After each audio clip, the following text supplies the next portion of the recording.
Hello everyone, welcome back to my channel. दोस्तों, तबीयत बहुत ख़राब थी, गले में इन्फेक्शन था, इसी वजह से कोई वीडियो इतने दिन से अपलोड नहीं कर पाई। अभी भी थोड़ा सा बोलने में दिक्कत हो रही है। और पिछले 2 दिनों में मैंने 2 वीडियोस, लॉन्ग वीडियोस अपने दोनों चैनल पे अपलोड किए थे, तो कोई कन्फ्यूजन ना हो उसके लिए मैं बता देना चाहती हूँ कि वो मेरे प्रीवियस फ़ैन फिक्शंस के जो टोटल वीडियोज़ थे उनको मैंने एक ही वीडियो में कन्वर्ट कर दिया है। तो जो कोई भी स्टोरी एक बार में सुनना चाहता हो वो उन वीडियोस को चेक कर सकता है। तो चलिए हम अपनी स्टोरी डेस्टाइन लव एफएफ का नेक्स्ट पार्ट शुरू करते हैं। लान वांगजी स्विमिंग पूल में बैठा हुआ था। तभी अपने पास्ट के बारे में सोचते सोचते और अपने ख्यालों में खोए हुए कब वो पानी के अंदर चला गया उसे पता ही नहीं चला। तभी विंग ने उसे जल्दी से पानी के बाहर खींचा, वरना न जाने क्या हो जाता। विंग को देखते ही वांगजी ने उसे अपने गले से लगा लिया। उसकी सांसें बहुत तेज चल रही थी। वो हैवी ब्रीथिंग ले रहा था। विंग वांगजी को कंफर्ट करने के लिए उसकी पीठ को सहलाने लगा। लगभग 1 मिनट तक वो दोनों एक दूसरे के गले से लगे रहे। तभी वांगजी अपने सेंसेस में वापस आया। वो एकदम से विंग से दूर हुआ। विंग बोला, मिस्टर लैन, आप ठीक तो है ना? आप पानी के अंदर क्यों चले गए थे? अगर मैं आपको बाहर ना खींचता तो? तभी वांगजी स्विमिंग पूल से बाहर निकलते हुए बोला, मैं ठीक हूँ विंग। वांगजी का ये बिहेवियर विंग को ना समझ में आया ना अच्छा लगा, पर वो ये तो समझ ही गया था कि ज़रूर कोई बात थी जो वांगजी को परेशान कर रही थी। वांगजी ने अपनी बॉडी को वाइप किया और वार्म क्लॉथ्स पहनकर बेड पर लेटने जा रहा था। तभी वो अचानक से रुक गया, क्योंकि जैसे ही वो पीछे की ओर मुड़ा उसने देखा कि वहाँ विंग खड़ा हुआ था। ये देखकर वांगजी बोला, क्या हुआ विंग, तुम अभी तक सोए नहीं? तुम्हें नींद नहीं आ रही है क्या? तो विंग अपने पेट पर हाथ फेरते हुए बोला, क्योंकि मुझे ये भूख सोने नहीं दे रही है। मिस्टर लैन, मुझे सोरों की भूख लग रही है, बताइए मैं कैसे सो जाऊँ? वांगजी विंग को ऐसे देखकर हंसने लगा। विंग को ये देखकर गुस्सा आ गया। वो बोला, मिस्टर लैन, आप बहुत बुरे हो। एक तो मेरे दिल में जो चल रहा है उसे साफ साफ आपसे बता रहा हूँ, ऊपर से आप मेरा अभी भी मजाक बना रहे हो। मुझे आपसे कोई बात नहीं कर रही है, मैं जा रहा हूँ सोने। तभी अचानक से वांगजी ने उसका हाथ पकड़ लिया और विंग को अपनी तरफ खींचते हुए कहा, विंग मेरे पास सुनो। विंग बिल्कुल वांगजी के नज़दीक पहुँच गया था। तभी उसने अपने आप को संभाल लिया। वांगजी ने विंग की आंखों में देखते हुए कहा, wing, I am sorry. Actually मुझे रात 9 बजे तक डिनर करने की आदत है और फिर अचानक से शिशनगा ने हमारा फ़्लाइट का टिकट बुक कर दिया और हमें यहाँ आना पड़ गया। सॉरी विंग, मैं बिल्कुल भूल ही गया था कि तुम्हें भूख भी लगी होगी। लेकिन विंग वांगजी की तरफ ना देख रहा था, ना उसकी बात का रिस्पॉन्स कर रहा था। कुछ देर बाद वो सल्क करते हुए बोला, रहने दीजिए मिस्टर लैन। तभी वांगजी ने विंग की कमर पकड़कर उसे अपनी तरफ खींचते हुए कहा, विंग, क्या तुम मुझे मिस्टर लैन की जगह हस्बैंड कहकर नहीं बुला सकते हो? आई मीन, हम मैरिड हैं। अगर तुम्हारी मुझे मिस्टर लैन कहने की आदत बनी रही विंग, तो तुम्हें नहीं लगता है कि लोग हमारे रिश्ते पर डाउट करेंगे? अब जब हमने मैरिज की है तो हमें इसे पूरी तरह से शो भी तो करना होगा ना। विंग बोला, लेकिन मिस्टर लैन। तभी वांगजी बिल्कुल विंग के कान के नज़दीक आया और बोला, विंग प्लीज़ मुझे हस्बैंड कहकर बुलाओ। वांगजी को अपने इतना नज़दीक पाकर विंग की दिल की धड़कनें बहुत तेज़ हो गई थी। उसके कान की टिप यानी कि ऊपर का पार्ट रेड एंड हॉट हो गया था। विंग तुरंत वांगजी से दूर हुआ और अपने कान को रब करते हुए बोला, ओके, मैं आपको मिस्टर हस्बैंड कहकर ही बुलाऊंगा, लेकिन प्लीज़ आप मेरे इतना नज़दीक मत आया करो, नहीं तो। वांगजी विंग की तरफ बढ़ने लगा और बोला, क्यों विंग, मेरे तुम्हारे पास आने से तुम्हें क्या दिक्कत है? मैं तो तुम्हें कुछ किया भी नहीं है। विंग वांगजी को सच नहीं बता सकता था, और वही सच था। और वो सच ये था कि उसकी बॉडी अराउस्ड हो गई थी। ऊपर से उसे जो कपड़े पहने हुए थे उससे वो अपनी कंडीशन ज़्यादा देर तक नहीं छुपा सकता था। अचानक से विंग पीछे की तरफ मुड़ गया और बोला, हस्बैंड, मुझे मुझे स्पाइसी खाने का मन हो रहा है, प्लीज़ आप रूम सर्विस को कॉल करके ऑर्डर कर दीजिए। वांग जी, जो कि विंग की कंडीशन से बिल्कुल अनजान था, वो कुछ और बोलना चाहता था।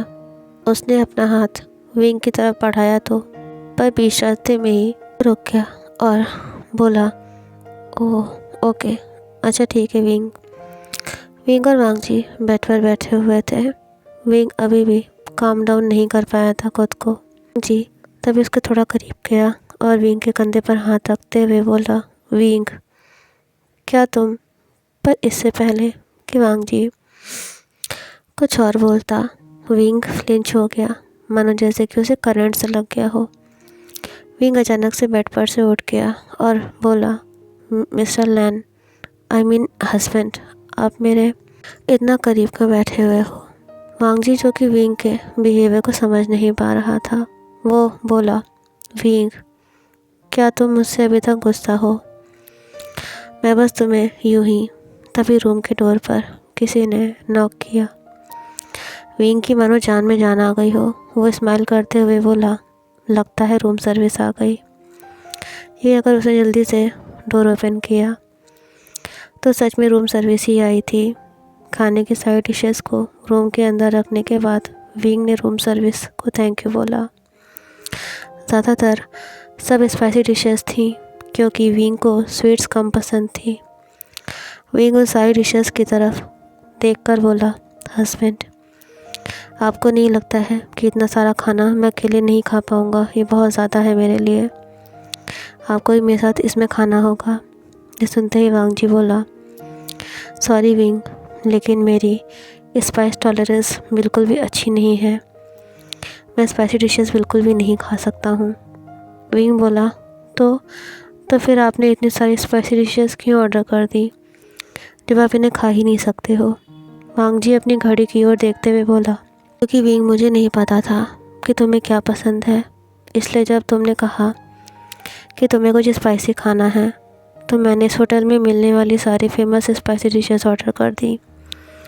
विंग, जो कि वांग जी की तरफ देख रहा था, वो सोचने लगा, आखिरकार मिस्टर लैन इतनी पुरानी घड़ी क्यों पहने रहते हैं, इसे कभी अपने से दूर नहीं करते, और देखकर तो इसे ऐसा लगता है जैसे कि ये इनके हाथ में काफ़ी कसी बनती है। वांग जी अचानक से विंग की आइज़ के सामने अपनी फिंगर्स को फ्लिक करते हुए बोला, विंग, तो मेरी बात सुन तो रहे हो ना, जो कुछ भी मैं तुमसे बोल रहा हूँ। विंग हंसा और बोला, हाँ हाँ हस्बैंड, मैं आपकी सारी बातें सुन रहा हूँ, लेकिन क्या आप मेरे लिए सिर्फ एक बार इन डिशेस को ट्राई नहीं कर सकते हैं।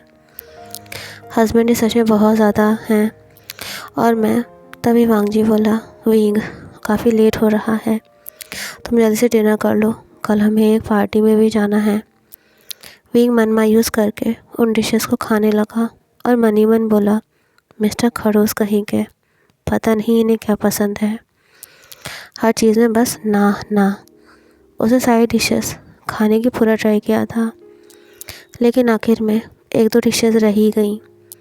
कुछ देर पहले तक भूख की वजह से विंग के स्टमक से जो आवाज़ें आ रही थी वो अब शांत हो चुकी थी। उसे जो बची हुई डिशेस थी उनको जूठा नहीं किया और विंग ने उन्हें कवर करके ट्रे में वापस रख दिया और जाकर बेड पर लेट गया। वांग जी, जो कि फ़ोन में कुछ चेक कर रहा था, वो इस बात से अनजान था कि विंग उसकी तरफ ही देख रहा है। वांग जी के वेट हेयर्स, उसके साइड प्रोफाइल, सब कुछ उसे बहुत ही ज़्यादा हैंडसम बना रहे थे। विंग की तो नज़रें वांग जी पर से हट ही नहीं रही थी। तभी उसने अपने आप को संभाला और वो बोला, सच में कहा है किसी ने कि किसी के लुक्स पर नहीं जाना चाहिए। तभी वांग जी विंग की तरफ मुड़ा और बोला, विंग, क्या तुमने अभी कुछ बोला है मुझसे।